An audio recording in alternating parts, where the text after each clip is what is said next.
Hello guys, welcome back to my YouTube channel. If you are new here, you're welcome, and if you're a returning subscriber, you're welcome as well.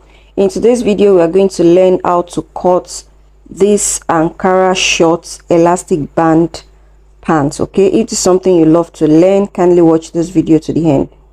So here is my fabric which I've cut out. All right, and I'm going to be using the biggest part of my body measurement, which is my crotch. I call it my round crouch, and I also added 1 inch allowance to it. So as we go further into the tutorial, I'm going to show us how I got the round crouch that I used. So right here is the length of my trouser. Okay, so what I'm going to do now is to mark out the elastic casing that I'm going to need, and the elastic casing is 1.5 inch. I'm going to mark the 1.5 inch outward like this.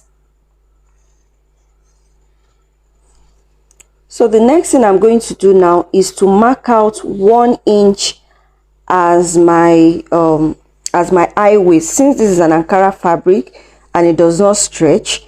So I'm going to be adding 1 inch extra as the high waist. Okay, my actual crouch line is 10 inches, so I decided to mark 1 inch out so that I won't get confused when I'm marking the length of my trouser. Mark out the high waist measurement, and then I later marked 11 inches as my crouch. It will affect the length of my trouser if I did not also add that 1 inch to the length of my trouser. So that is why I'm marking that 1 inch out separately. Okay, so from there I'm going to mark my crouch line of 10 inches. Okay, so after that I'm going to mark the thigh measurement, which is always 3 inches below your crouch line. Next is my hip line of 8 inches, which I'm marking from that 1 inch high waist measurement that I marked.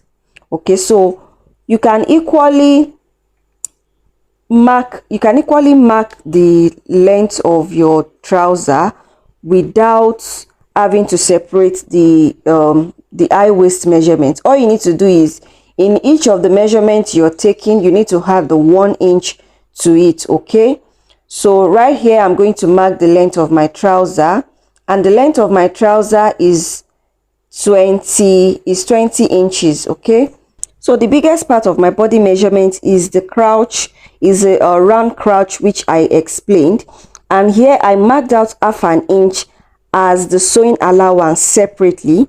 All right, so to get the crouch measurement, all you need to do is to mark out the quarter of your hip. All right, and the quarter of my hip is 10 inches, and I'm going to mark it up to where I have the waist, and then I'll roll it down.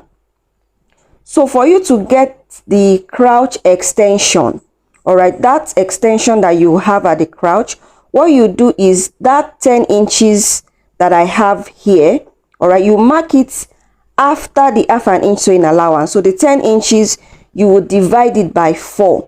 That is the quarter of your hip, you divide it by 4. Mine is 2.5, so I'll mark the 2.5 here. So that 2.5 is my extension. So that 2.5 plus that 10 inches I marked out before, that is 12.5. So that was how I got the round crouch that I measured. So I'm going to create this curve here by measuring 1 inches outward. Okay, and then you create the curve. So the next thing I'm going to do now is to measure that crouch measurement, which is 12.5.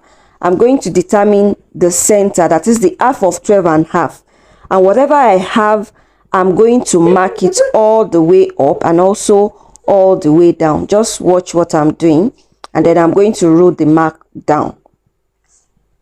So the next thing I'm going to do now is to start taking the measurement. Okay, so the thigh measurement I have, my thigh measurement is 24 inches, and half of 24 inches is 12. Now you are going to divide that 12 into 2 and then share it in between that center line there. So that means I'm having 6 inches on both sides of that center line that I marked. All right, now at the round down of this trouser as well, the round measurement I have there is 19 inches, and half of 19 inches is 9.5. So the 9.5, I'm also going to divide it into 2. All right, just watch what I'm doing, and then I'm going to mark it on both sides of that center line. So once that is done, I'll go ahead and connect it from the crouch to the down part. I'll also do the same thing on the other side. So, and then make sure you blend it well. So when I want to cut this, I'm going to fold it up so that it does not affect the hemming allowance I added at the back. Okay, make sure you fold in the folding allowance. All right, the folding allowance I'll be using is 1.5. So I'll go ahead now and also add 1/2 inch joining allowance to both sides of the trouser and also at the crouch area. Okay, so right now I'm marking 1.5 inches upward, and I'm going to cut this out. Make sure you fold it in before you cut out the measurement. Okay, so this is what I have after cutting it out. So I'm going to use this now to cut out the back. Okay,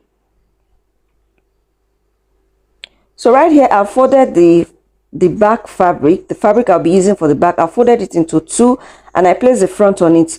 Now at the crouch line, okay, at the crouch line I'll come down by 1/2 inch at the back. Okay, just watch what I'm doing. I came down by 1/2 inch from the front crouch.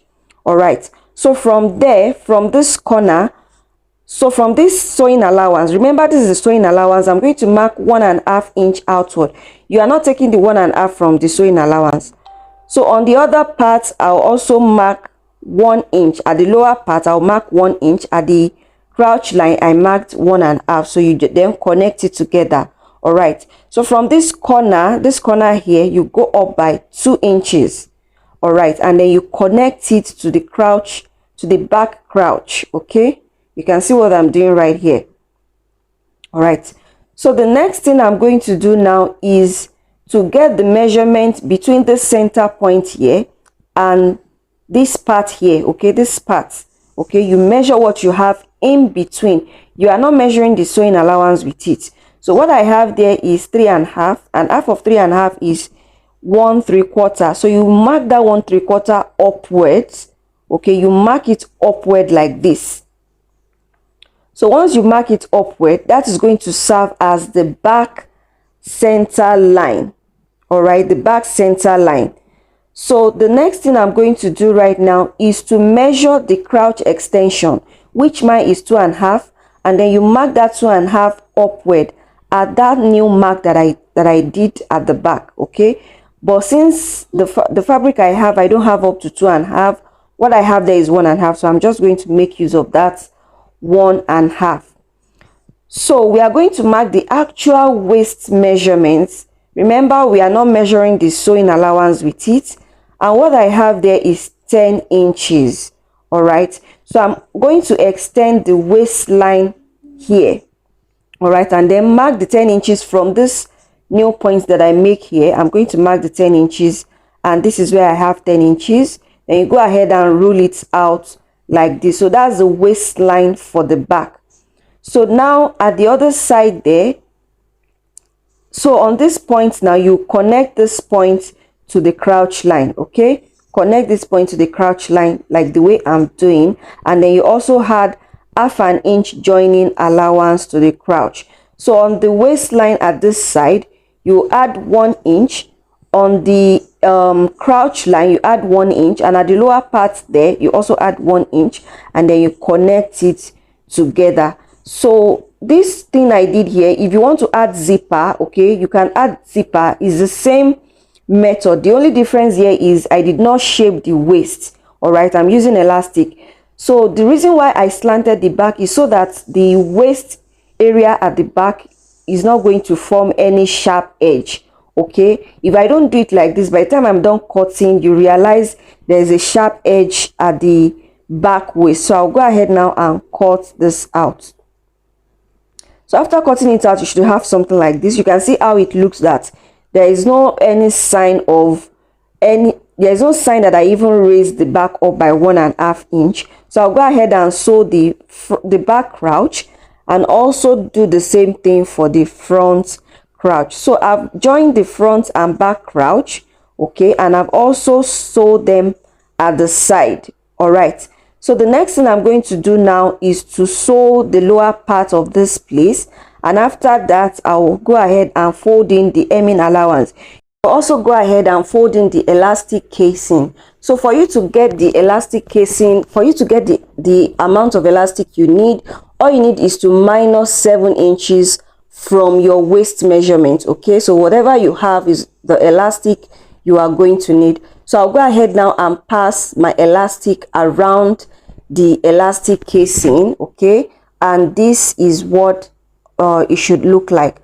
So after passing the elastic casing, I'll go ahead and stitch the two ends of the elastic together and also stitch down the opening I have at the elastic casing. So guys, this is what the short looks like, and this is looking very beautiful. Please subscribe to my channel, like and share this video, and again I'll see you guys in my next video. Bye.